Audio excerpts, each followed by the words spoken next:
So, went through a primer coat with this guy, had some issues, sanded it down, waited a couple days. Now I'm dry sanding it. I wet sanded it before. There's still some things I'm trying to pick up.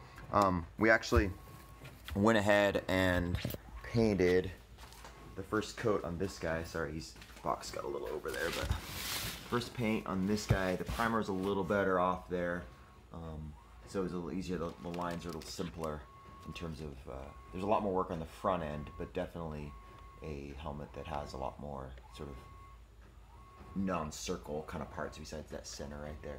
There's still a couple flaws that I might try to tackle before I go to a final coat. This is the first coat. It's going to sit for a couple days. Over here, this guy, a little more detail on this front end, and because there's a lot more detail on the front end, this is what you're going to see. Even though there'll be grizzlies on here, I want to work these down a little bit. So I'm still working on sanding it, getting these corners. There's this section. I think it's right.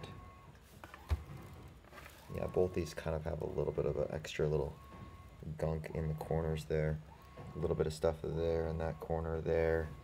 Some details in this lines, and then some stuff around the nose, and some stuff, especially up there in that corner. Because of the way it faces, I want to make sure that these details are really solid for us. And there's some just around these guys. There's just a lot of stuff, and then I'm going to primer it again. I know I put a primer down in the first place, but I'm going to primer it again to make sure, just so we get a good coat, because I had to take some pieces off here that were just rough in here and around here. So, and then that probably primer this, let it sit for a day, and then wet sand it again, and then I'm going to obviously clean it, and then we'll try to put on our first coat here with this guy, and then we'll switch on this helmet. We'll switch to the second coat there, and then we'll probably transition between the two.